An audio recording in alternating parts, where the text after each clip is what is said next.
Hey, everybody, and welcome to Making Miracles Happen. We are back with more miracles, and this is for our October Halloween special. It's all about conjuring your inner magic. So, how do we get to conjure our inner magic today? Let's find out. To my next guest, could you go ahead and just introduce yourself and tell people what it is that you do?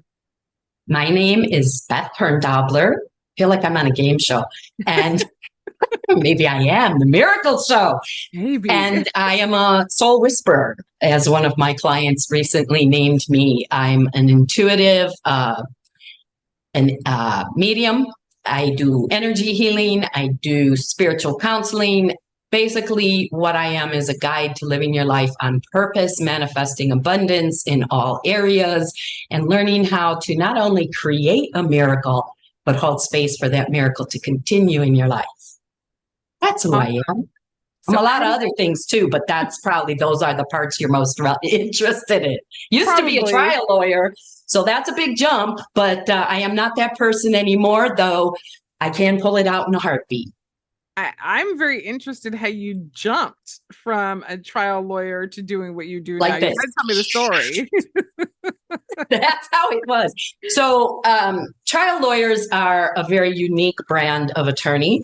Mavericks, they're very, I don't know, they're like kind of like what you see on TV more than an average lawyer. Like when you see a trial, they're very colorful, big personalities, lots of drinking. I spent 10 years as a prosecutor, very heavy drinkers. So 30 years in, maybe it was about 27 at that point. I've been trying to find my way out of trial law, but because of all the maverick uniqueness, it's very hard to leave that area to go to something else because they don't believe you can be a team player and whatever else they think you are meant to be as an attorney. So I was drinking a lot. I was 30 pounds more than I am. I was miserable. I have a big family in Chicago, which is where I was, but my daughters, adults, and my twin grandsons were out here. And so this particular, I think it was a Wednesday, I went out to happy hour after work with friends and came home and I made myself a lovely pitcher of organic cosmos, drank half of it, passed out with the TV on the couch in my work clothes, woke up the next morning, dried tears on my face, and I heard a voice that said, if you continue to live like this, you will not survive. And I burst into tears. And one step after the other, I realized I was the last one in my immediate family. I had always told my oldest daughter, who had the twins at the time, I don't know what she was, she's 46 now, so that kind of gives you a reference. I've been here 13 years. But I had told her when she was 3, we're going to live in California. And I was the only one that wasn't there. And the interesting thing about manifesting the miracle that I did when I jumped off that cliff is that I moved in 2011, and in 2008 is when the real estate banking market crash happened. And I had intended to come out here and be a high-end personal assistant because I thought, I've done a lot of other things besides being a trial attorney. I'm also very good at taking care of people. And I thought, who wouldn't want a personal assistant who also is a lawyer? It's like being a paid wife or mom. I'll be great at this. I had really gotten myself revved up to this is what I was going to do. And then the crash meant there weren't any of those jobs available. I talked with the high-end headhunter who said, if you want to do this as a career transplant, you're going to have to come out to California and hit Craigslist. I'm like, I am 53 years old and I'm an attorney. And you want me to come out to California and hit Craigslist? And I just said, I didn't say that to him, but long story short, my daughter got a new job and needed a new nanny and said, Mom, would you be willing to take care of the twins? And so I knew I had that job to do, but it was a huge leap nonetheless. I mean, my friend had to push me out of my office to go tell deputy of our division that I was leaving. I was so terrified. I mean, I had no money. My condo that was going to stake me was a short sale, but the first miracle happened there. It was never reported on my credit. So the fact that my condo sold for less than I owed on it didn't impact me at all. And then I came out here to California and the boys were 3 and they are the ones. In fact, I'm taking care of them for a few days while my daughter's out of town for work. And when I dropped them off today at school, I said, I'm going to do a show. And Quincy says, oh my goodness, are you going to tell that treasure in the dirt story again? I said, maybe, probably, because, that was 12 years ago. Can you get a new story for me? And I said, okay, I'll give them a new story. So the first one, the treasure in the dirt, was this particular morning. I was never a stay-at-home mom. I worked my way through college. I had my first child when I was 18. I missed like 3 weeks at my younger brother to take notes at college. And then I went right back and kept going. It was like, I got to stick with the plan. I was not like I am now, seeing what they want from me. And so I came out. This one particular morning, I was trying to run our lives like a law practice, but I didn't realize that's what I was doing. We got to get going. We're not going to make it. Like what? We have tickets to, see the Hindenburg. I mean, we're going to the park with the neighbors. Why is this such a press? But they weren't getting dressed. 7 in the morning. I want to smack their heads together, and I do not believe in hitting children. And I said, if we don't get going, we're not going to make it. Quincy, standing on top of the couch, naked, Oliver behind the armchair, throwing their clothes at each other as fast as I hand it to them, says, while we get going, can we look in the dirt? And my head, Adrien, wanted to explode. And I said, I'm going to scream. And then I felt this light come into my crown right here. And I said, why do you want to look at the dirt, Quincy? Oliver yells from behind the chair, because he's a dirty boy, giving you the flavor of my day. And Quincy leans forward and says, there's treasure in the dirt. I'll show you. And I got chills. Like I get chills every time. It's all over my body. And I knew something was happening. And I said, all right, get dressed. In the next 2 minutes, we can look for the treasure. 1 minute, they're at the door, shoes on, everything. We're ready.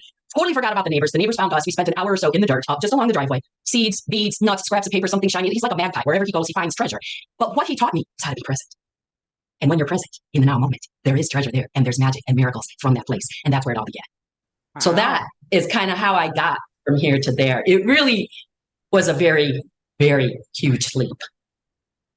Wow. What did you do from there?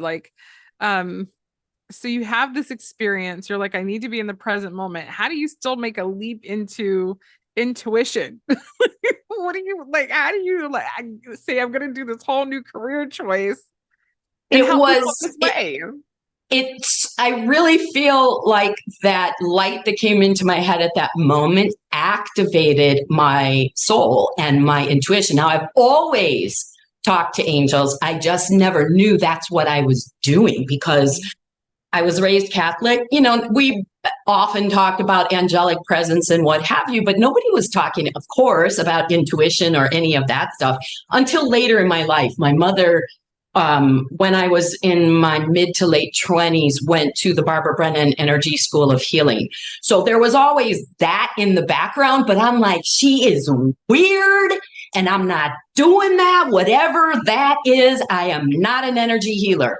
So I began listening to shows like this and buying people's packages and doing their work. I trained at the Academy for Intuitive Arts. That's where I discovered I am an angel reader, talker, whatever, and all the things that had happened all my life kind of lined up. The thing is, though, that in the past, when I was little, I talked to them directly. But as I grew out of remembering the knowledge, the higher wisdom, intelligence I was born with, that was when the angels could only get me when I was about to crash, like literally.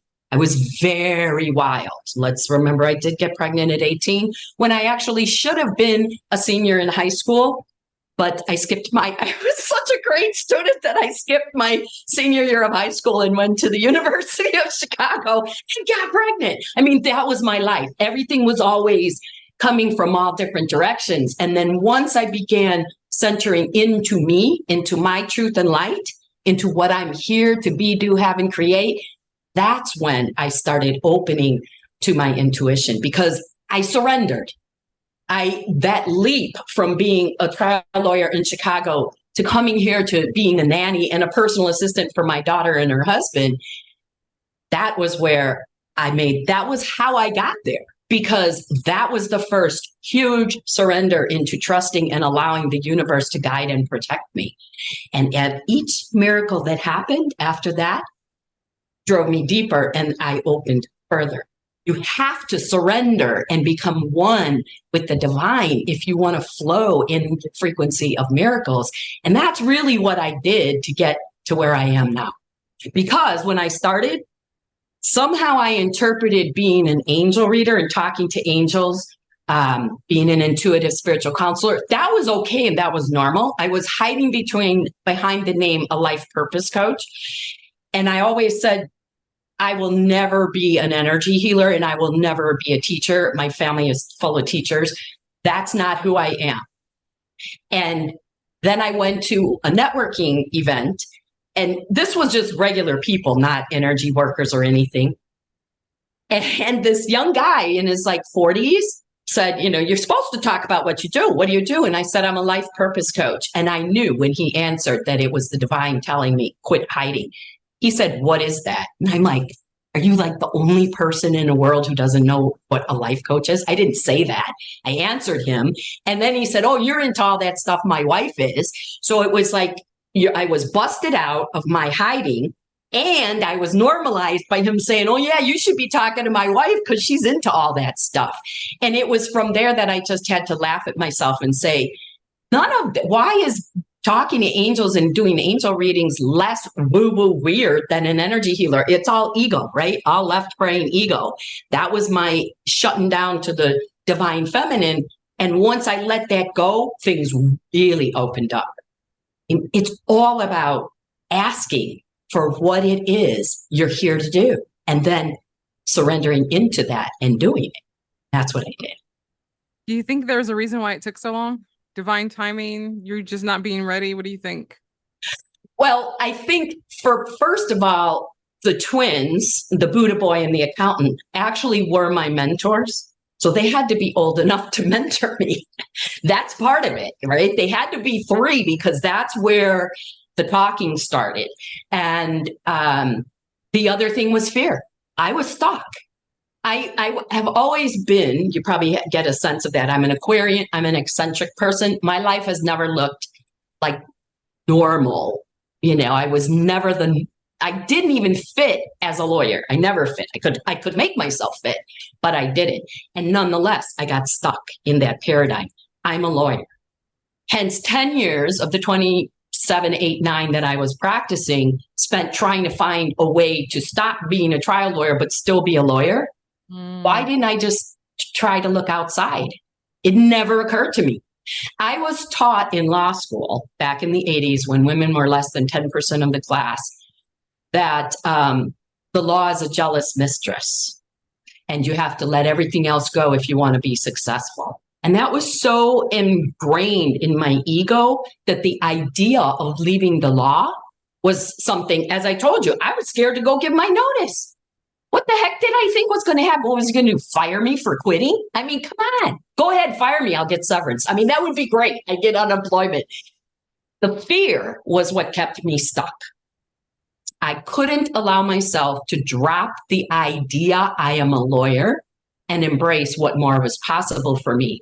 And once I was taken so low, I mean, come on, that's pretty low to fall asleep in your work clothes on a weeknight, drunk, passed out, and wake up with dry tears on your face and your TV blasting Law and Order. It just... When you think about it, was that really what held you back? Because all of a sudden something happened and a message came in.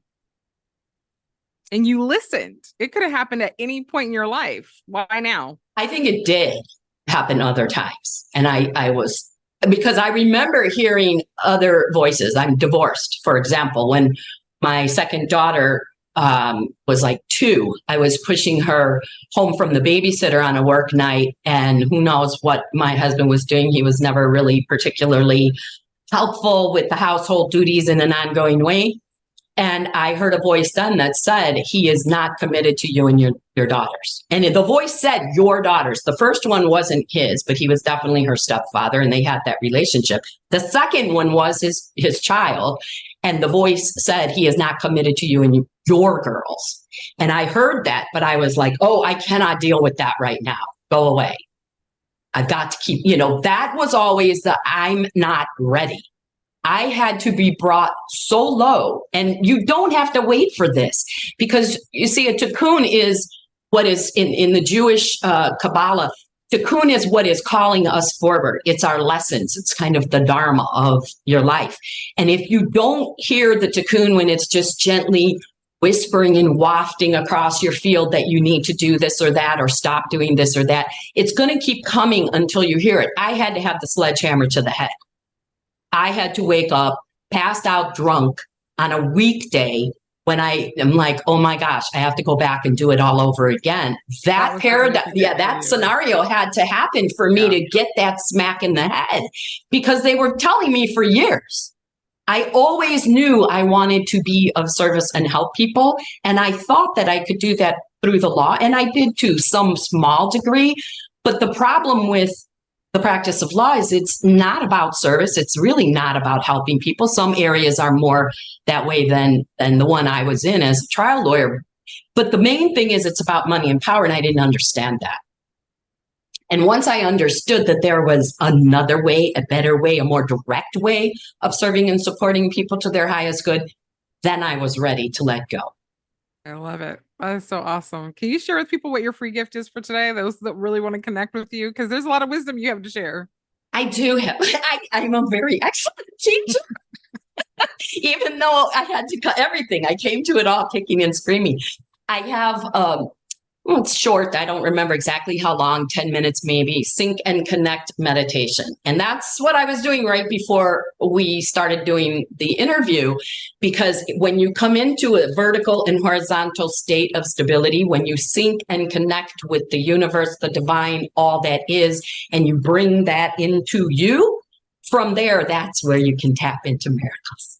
So that's the free gift, is something that you can listen to and do every day, more than once a day, to bring yourself into that state of coherence with source, because that's where the juice is when you are in alignment with source. In fact, so as not to let the Buddha boy down, when I was moving, it was a very difficult move for me, because I rent. So, you can't think I'm going to stay here forever. I was getting kicked out of my house, and I was not in a state of being in sync and connected. And I said something negative, and he looked at me and said, well, what if it's even better? where you're going? What if it's even better than where you are? And that was like, it's every day that we need to sync and connect if we want to be available to the miracle. That's why with this show, I selected that free gift. Awesome. I am asking everyone, is there a way to share your gifts with the audience? Is there a way to do a demonstration of your gifts to the audience? I'm not completely sure what you do exactly. I don't know if it's just like channeling for people one-on-one. Can you give us a little detail of what it is that you actually do? I do. I'm being silly, but it's true. I do what you need. I do what they tell me. When I'm working with someone, I never know. Sometimes I know. I do, for example, persona clearance. And personas are unconscious aspects of you that have fractured off from the whole of you in a point of pain or traumatic time. It gets embedded in your body and in your field and in your timeline. And then there's a process to clear them from your field, clear your timeline, reset everything to a higher frequency and move forward. So that's one thing. Sometimes I know from talking to someone in advance that that's what we're going to do. Most of the time I'm showing up in a state of being synced in and connected. And I listen to them and then I get the guidance and this is what we're going to do. So it's very spontaneous because it's intuitive and bringing forth what you as the individual need to know. So we would need to use you as the client if you would like to demonstrate an aspect of what I do. Are you willing? Sure, I am willing. Okay. Is there something big that you are working on, thinking on, visioning on, visualizing that you would like to manifest that you don't quite believe? I'm not sure if this can really happen, but I want it and I'm going to try to hold the space for it to happen. No, but I've been having a difficult time manifesting something. I know what's going to happen. I don't know when, and I don't know exactly how at the moment. Okay, that's perfect. Patient. Is Okay, that good enough? that is. I know it's going to happen. Close your eyes. Take a deep breath in and just feel into being connected above to the heavens and below into the earth. Normally, we'd follow the whole sync and connect process, but for time's sake, we're just going to trust that you being in the field means you can connect. Bring your attention to your heart space as if you are standing in the center of your heart and breathe into the divine higher wisdom intelligence that resides in the space of your heart. And now when you think of that thing that you referenced that you know is going to happen, you don't know when, you're not exactly sure, there's some unsureness, some I don't know about this, some insecurity maybe around it. I want you to scan from crown to toe. Is there anywhere in your body where you feel a sensation of any sort? We're not looking for any type of anything. Just is there any part of your body that's talking to you right now?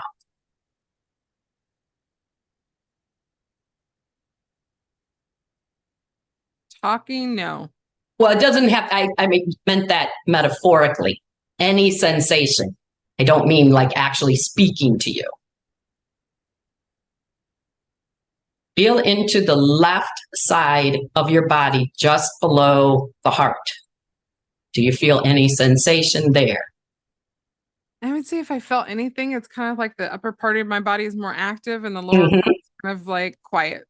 That's perfect. I want you to imagine your higher self standing in front of you, and she's extending her hands and pulling that energy that you're noticing in your upper body out from the whole of you. Release it to her, trusting that she will remove all that sensation from you.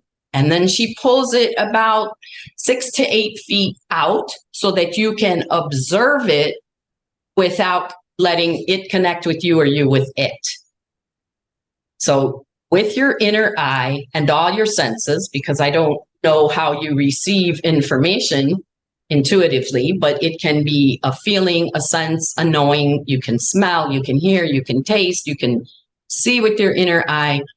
When you observe the energy your higher self pulled out, what does it look like? What's it doing? Is there a shape or a color? What's your sense? It looks like skin. Is there a color to it? Brown. Okay. Is it moving? No. Okay. Can you sense what the feeling tone is? Is there a sensation of what this energy is holding, this brown skin?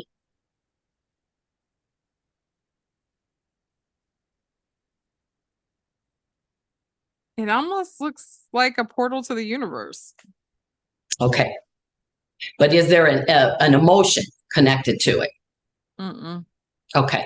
So we're going to open a vortex to release the veil of that brown skin to reveal the space underneath. So I want you to imagine opening a vortex that is right underneath that energy flowing to the left, and you're sinking the narrow funnel end of the vortex into the heart of Mother Earth, locking it into the golden grace light ball of heat and fire and sustenance that lies in the heart of Mother. And with that vortex running to the left, we're releasing all the density, all the trapped emotion, all the lower vibratory frequency out of that veil of brown skin. Keep breathing. And let that vortex now go down into Mother Earth, taking with it the density that was removed from that energy in your upper body, knowing and trusting that you are, in donating this density to Mother, being a part of her healing, she'll transmute it and use it. And now that the density is gone, what's your sense of what that energy field looks like now?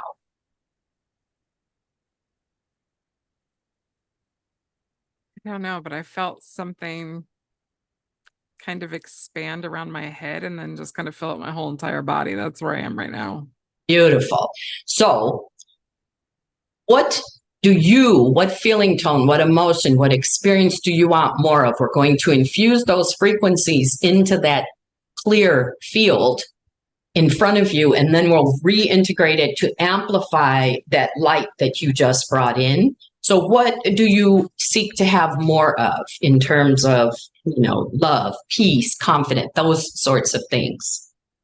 What would you like to call in? Adventure.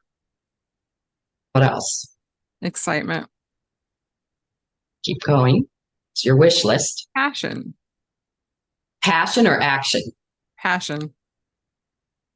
Anything else? Mm-mm. Good. Seeing that field infused with adventure, and now with excitement, and with an abundance of passion, seeing all those frequencies infused within that clear field of energy. Take a breath in to adventure, excitement, and passion as your higher self brings that energy forward towards you and integrates it back into you in the upper body. It meets that light that came in from the crown, and all of that adventure, excitement, and passion expands out through the whole of you into all four of your bodies: mental, physical, emotional, and energetic. Take a breath into that as you expand all that energy and let it integrate in, through, and as you. And then extend your arms out, palms up, and repeat after me. I am open and receptive to all good now. I am open and receptive to all good now. I am open and receptive to all good now. I am open and receptive to all good now. I am open and receptive to all good now. I am open and receptive to all good now. Put a smile on your face. Raise your hands above your head until the palms almost touch, but not quite. Feel the interplay of energy flowing left to right, right to left. And then draw that energy down to your crown. Feel all the goodness you've called in, meeting all that higher light you've already brought in. Take a breath in. Bring your hands into prayer position in front of your heart. Notice what you notice. Extend gratitude to you, to your higher self, to your whole wise one team, to your ancestors, to Mother, Father, God, source of all that is, for their presence, support, and assistance in assisting this process for you to open to adventure, excitement, and passion. And then as you're ready, you can let your hands go, your eyes, and take a look about the space that you're in. Just noticing what you notice in the moments that we take after to notice. It assists the integration into the more dense energy that is the material body. You don't need to see anything specific, but just taking that present pause. So, how do you feel? Shorter. That's an interest. I've never had anyone say shorter. So it's as if the density was extending you out, and now you can be more. It's a very strange feeling. I feel more condensed. That's interesting. More condensed. It was a little euphoric for a moment too. Just like being, I was like, what is happening to my body right now? It's very interesting. Yeah. Okay, here's something that is coming through. This is another way of seeing the work. So this is Donna Eden's energy medicine. It's part of her daily routine. Take your left hand to your right shoulder and swipe it across, and then do the other side. And do 3 times on each side.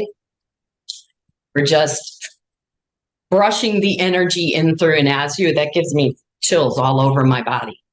And not normally, it doesn't do that, but it's just brushing the energy fluidly in through and as you. Oh, look at that. That's nice too. It relaxed you. Yeah, thank you for that. You're welcome. So that manifesting situation you're talking about is going to flow much more gracefully now, because you've removed the veil that was kind of doing this negative dance with it. So hold the space that you're in. Awesome. I'll do that. Thank you so much. You're All very right. welcome. We are in the last 2 final questions. I'm so glad this is all about you and I get to sit back and relax, because I'm just kind of like, after that.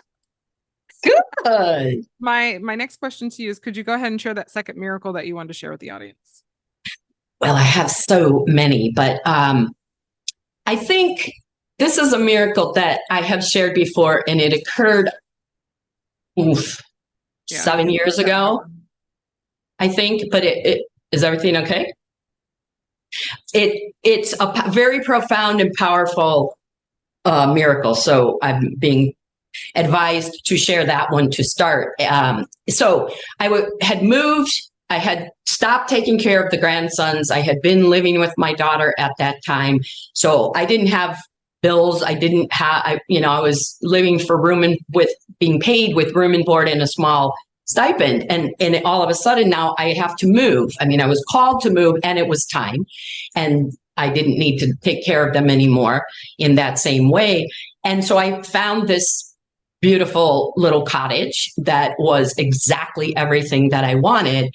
And that's where I started my business. Now, getting the cottage was the first miracle, because it's very competitive here in Southern California. I mean, apartments that go list for rent will be gone that day, half an hour. And this particular one, and I didn't have an income. Remember, at that time, I had money, but I didn't have an income.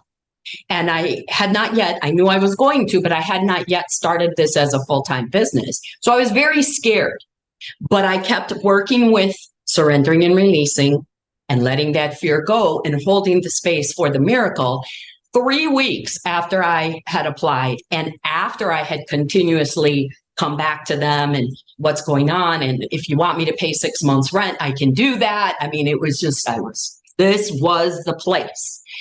And it was like, it's not happening. They're not responding. I let it go. I was doing a retreat in Arizona and went to my room at the end of the day on Sunday, opened up my email. There's an email. I had completely let go of this house from the person who was renting it. And they said, sorry for the delay, but if you haven't found another place, we'd like to offer this to you. And part of why that was such a big miracle was when I went to see it, I had written an ad to the universe with the subject line, I am home. That was how I manifested the miracle of the house. And then I wrote a description of what I would feel like in that house, the experience of it. I wanted a house too. I wanted a single family house, not an apartment. And so in writing that want ad, I was only talking about how I would feel there and what it would look like. And here I come opening, they opened the door, I walk in and I just started muttering to myself, walking around this empty house saying, I'm home, I'm home, I'm home. I didn't even realize what I was doing. So fast forward to like 4 weeks later when I go to get the keys and the daughter of the owner lets me in and says, welcome home. And I said, how did you know that's what this is for me? And she laughed and said, when you came to see it, you just kept walking around the whole house saying, I'm home. And when my dad said, who do you think this we should rent to? She said, her, because it's her home. I can't hear you. You're muted. No, I wasn't talking. I was going to let you finish that. I was amazed. It was the most, and then another miracle, like months later, maybe within the first year, I was getting scared again, super scared about money. And starting to talk to the universe, the divine, my team, walking around the house, getting ready to go somewhere. And I'm just like, you guys, I can't do this work. I can't be present. I can't channel. I can't bring things forth if I'm worried about money. Maybe you've forgotten what it's like down here. Maybe you've never been here, but we have this thing called money, real money. We have to have it. And I was about to leave my house. I put my hand on the door, just about to touch the doorknob, and I hear a voice that says, but you've always said you don't care about money. And the opposite of a chill, like a cold went through me. And I was like, oh, but I meant that as a good thing.